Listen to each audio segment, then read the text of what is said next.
السلام عليكم. كما كيعرف الجميع، هاد البلاد ما كتعطيش للشباب، واكثريه الشباب كيفكروا يهاجروا لدول اجنبيه باش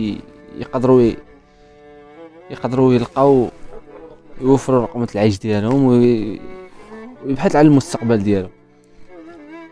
حتى انا كانوا عندي شي اصدقاء ديالي اللي مشاو لتركيا، واقترحوا عليا بانني نمشي لتركيا زعما ندير الهجره الغير الشرعيه من تركيا. فاقترح عليا واحد النهار واحد الصديق ديالي اقترح عليا باش نطلع انا وياه لتركيا. فكرت في الامر صافي، وانا قلت لمولين الدار صافي وتوكلت على الله. المهم مشيت لتركيا، ما عارف لا طريق لا حتى شي حاجه، الطريق زعما اللي غادي ندخل بها الدول الاوروبيه. المهم توكلت على الله انا وداك الدري. النهار الاول بقينا كما كيعرف الجميع، تركيا راه دوله اللي زوينه بزاف، اللي ما تسخاش تجي منها صراحه. المهم انا فهمت اليوم الاول دوزت في تركيا، النهار الثاني تا هو في تركيا، النهار الثالث صافي وانا نتوكل على الله. شدينا الطريق كما كتعرفوا الدوله اللي مجاوره مع دوله تركيا هي اليونان. توكلنا على الله، شدينا التران، مشينا لمدينه إديرنا. في التران، وصلنا بالليل، ارتاحينا ديك الليله تما في إديرنا، وبقينا ديك الليله جبتناها في الوطيل. الغد ليش فطرنا وحنا نشدو الطريق الحدود التركيه اليونانيه.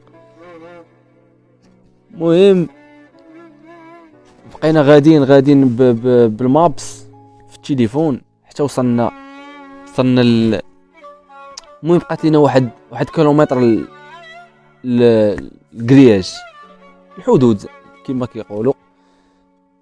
وصلنا، بغينا زعما نرتاحوا تيوصل الليل باش نقدروا نعبروا الدوله الاخرى.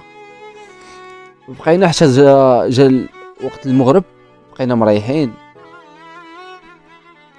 حتى ارتاحينا مزيان. وصل علينا ظلم علينا الحال وحنا نشدوا الطريق. شدينا الطريق صافي، وصلنا لهذاك الكرياج، وداك الكرياج فيه واحد الحراره كيطلع البوليس ديالهم، كيطلع ان هناك اشخاص حراقه. المهم حنا كنهربوا، بغينا نعرفوا هاد الشيء مناش. المهم بقينا ديك الليل كامل وحنا مضاربين مع دوك البوليس، كيجيو يقلبوا، حنا كنهربوا. المهم بقينا شهرون داونا العسكر ديال تركيا، بقينا مخبين حتى جاو شدونا دوك العسكر. اخويا بديع، بعد ما انكم شدوكم هذوك العسكر وكذا، شنو كان الشعور ديالكم في ديك الساعه؟ شنو قلتوا هذه النهايه ديالنا؟ شنو باش حسيتوا اللحظه فاش شدونا؟ حيت كنقول لك كان ظلام ديالو بصح، ما كيبان لك والو. هما فاش شفناهم جايين، حنا كنصاحبوهم غير شي حراقه، حتى هما بحالنا جايين باغيين يحرقوا ولا شي حاجه. ولكن ملي جاو وجبدوا عندنا السلاح، كنقول لك عرفتي تخلعنا بزاف. كنصاحبوهم حنا اكراد ولا باغيين يقتلونا ولا شي حاجه، ولا دوك اللي قطاع الطرق ديال هما الاكراد نيت. صافي في هذيك اللحظه كنقول لك ما والو، ما بقى كيبان ليا حتى شي حاجه. صافي قلت الموت، صافي كتبان ليا غير الموت. ملي وقفوا علينا صافي، غير ملي لقيناهم عسكر فرحنا بزاف. حنا كاملين كنا حنا شي 6 دراري هذوك اللي تعرفت عليهم تما في تركيا. فرحنا بزاف ملي لقيناهم عسكر. صافي داونا، بتنا عندهم هذيك الليله، وعرفتي كيقلبوك شي تقلاب، كيقلبوك كيفليوك مزيان، كيعريوك كيفليوك مزيان. بتنا عندهم هذيك الليله.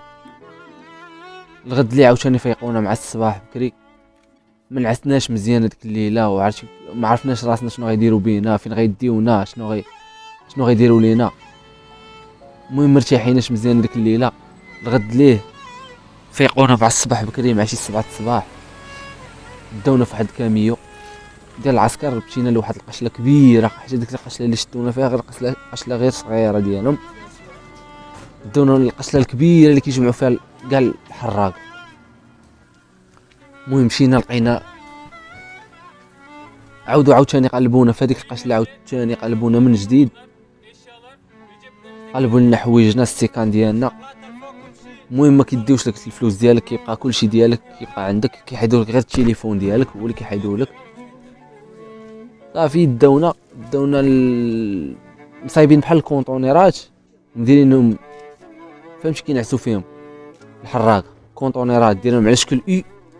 لقينا تما الجزائريين، المهم الاكثريه كاينين الجزائريين المغاربه، لقينا واحد المصري ومرته وولادو شادينهم، لقينا واحد الليبي، وكاينين هذوك لا ماشي الاكراد، واحد ماشي اين دوله، ما المهم مابقيتش عاقل عليهم، بحال الاكراد هما خانزين حالتهم حاله.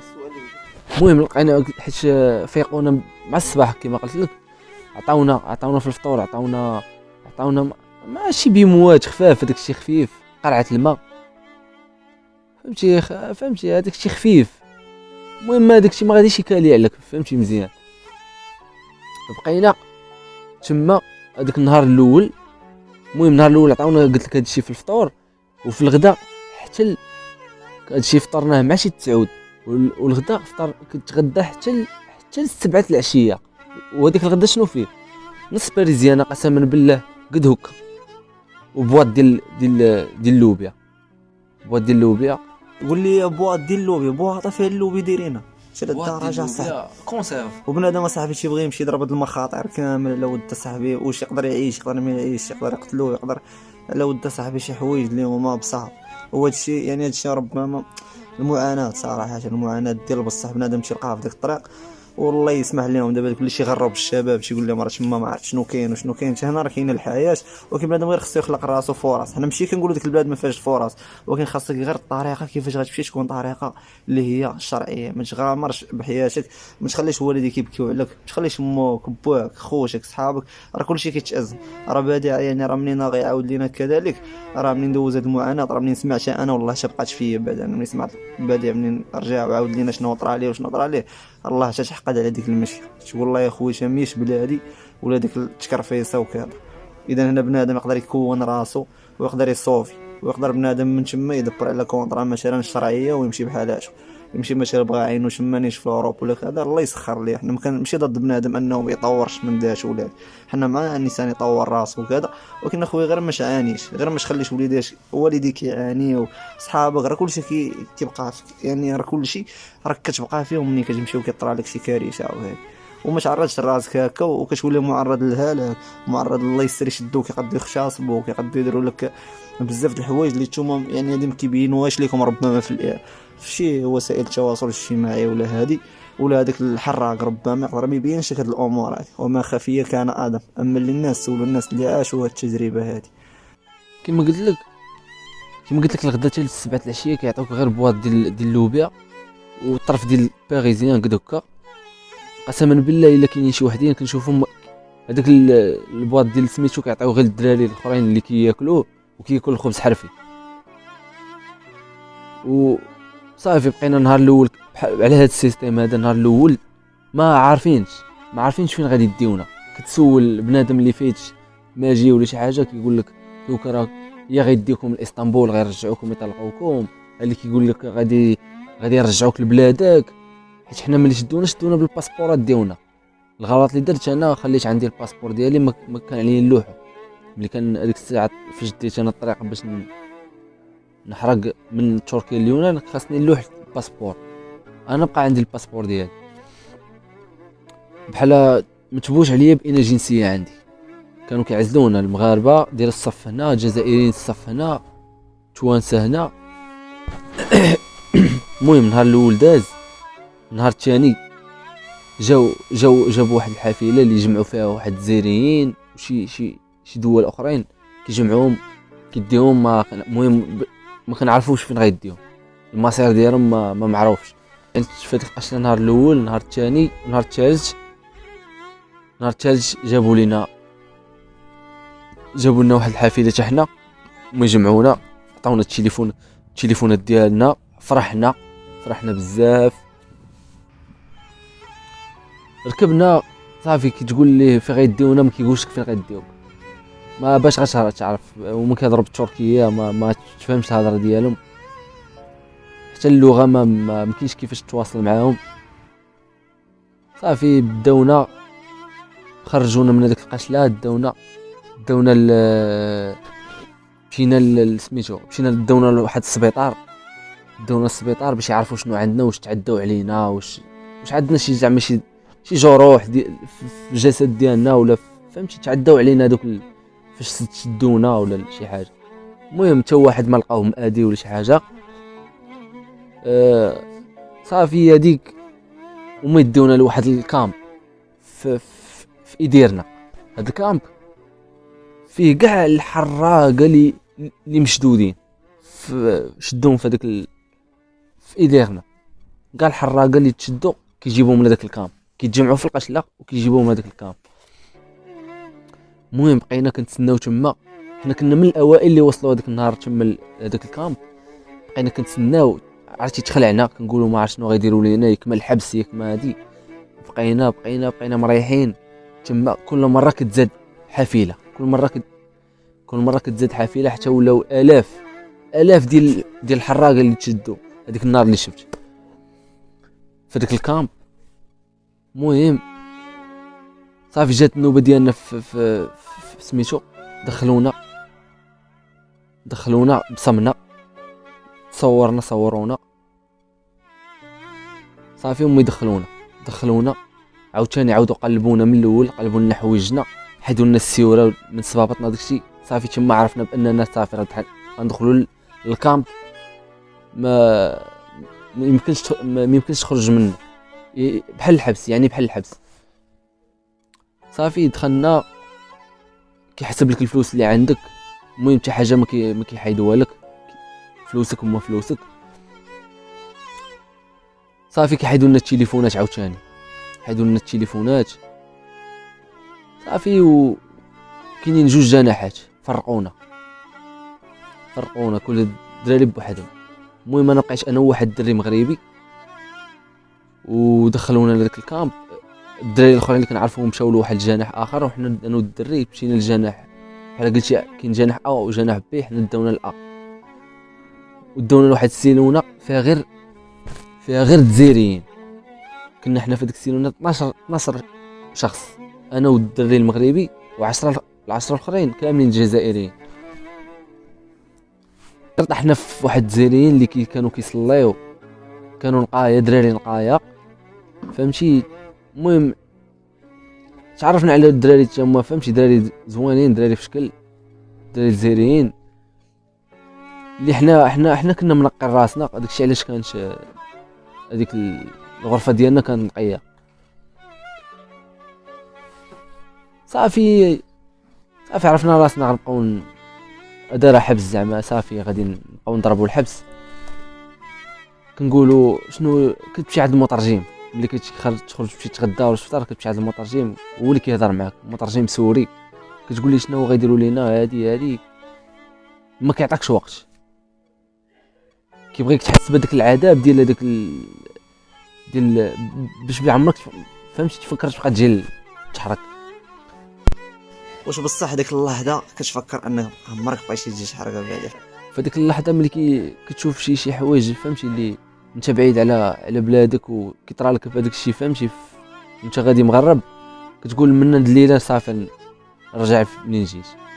كتشوف حيت الحبس ما تبغيش العدو.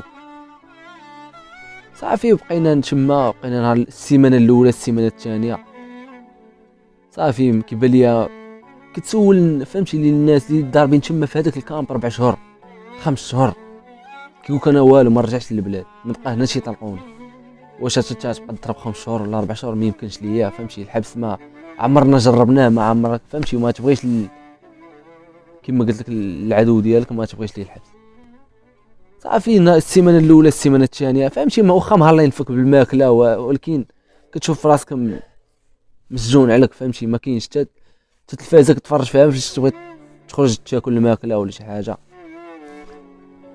كما قلت لك كندخل الغرف الاخرين ديال هذوك الحراقه كنلقى الوسخ والعفن ديال بصح، غير كما قلت لك حنا اللي كنا شويه طاحش مع الدراري شويه نقيين، كنا منقين، كنا فكرنا كاع نهربوا من سميتو من هذاك الكامب، ولكن ما كاينش كيفاش تهرب والو. صافي كما قلت لك السيمانه الاولى، السيمانه الثانيه، السيمانه الثالثه عيت اخويا صافي، وانا نقصد هذاك المترجم انا والدري هذاك صاحبي المغربي، بقاو علينا دوك الجزائريين غير بقاو غير صبروا، راه كيكون الوقت تلز غادي يطلقونا غادي. المهم انا ما صبرتش، ما قديتش الصبر، صافي مشينا عند هذاك المترجم، قلنا ليه بغينا زعما نديروا الرجوع للدوله ديالنا. صافي قال لنا غدا راه غنجيب لكم واحد اوراق وسينيو عليهم، وحتى غدوز واحد السيمانه عاش ماشي قادوا لكم الوراق ديال الاجراءات ديال الطياره كيفاش يمكن الترحيل ديالكم. صافي صبرنا عاوتاني السيمانه. وديك الساعه بدا ملي قال لكم هاد القضيه ديال الوراق نصيبوا لكم وغترجعوا، باش شنو كان الاحساس ديالك ديك الساعه؟ فرحتي انك غترجع للبلاد ديالك؟ خويا سفيان ما نكذبش عليك، فهمتي ماشي فرحت غنرجع للبلاد، ولكن فرحت حيت غنخرج من كما قلت لك الحبس، فهمتي ما فرحت حيت غنخرج من الحبس وغادي نرجع عند والديا اللي ما هضرت معاهم تقريبا، كنت ما هضرتش معاهم شي 3 سيمانات، حتى السيمانه اللي كنت غنجي فيها هي اللي فين هضرت معاهم قلت لهم راني تشديت. وديك الساعه اخويا بديع حسيتي ربما بخيبه امل من واحد الجانب، لانك بحال هذيك الحلم ديالك مابقاش غيتحقق، وشفت شي واحد المعاناه اللي ما كانتش في الحسبان ديالك، وعاد كتشوف واحد المعاناه اخرى غترجع ليها، اللي ربما الوالدين ديالك اللي تاهما ما كانوش باغيينك تمشي، هادشي اللي عارف انا انهم ما كانوش باغيينك تمشي، ولكن لباو لك الرغبات ديالك، ولكن انت كتشوف راسك انك بحال غترجع لهم بواحد خيبه امل، وما حاملش تجي عندهم في ديك الحاله، لانك بحال ما حققتيش داكشي اللي كنتي باغي، وهنا بحال غيشوفوا فيك انك انت ما قادرش على داكشي اللي مشيتي درتيه، ويقول لك اصلا حنا غيلوموك، يعني اصلا حنا في الاول ما بغيناش ديك الطريق ومشيتي درتيها وكذا. لا بالعكس ما ندمتش، فهمتي ما ندمتش على التجربه، بالعكس مزيان عشت التجربه، فهمتي اللي خلاتني ما نبقاش نفكر بزاف في الغربه، بزاف باش نمشي لاوروبا عن طريق الهجره الغير شرعيه. شنو نصيحتك الاخيره تقول للشباب المغربي؟ المهم النصيحه اللي غنصح الشباب وخوتي بلاش المهم النصيحه اللي غنصحكم اخوتي ومتابعين الكرام، المهم لو وصلتي للبلاصه اللي المبتغى ديالك، المهم كاين جوج طرقات، كاين الطريق الحلال وكاين الطريق الحرام، اللي غنصحك به هو تتبع الطريق الحلال.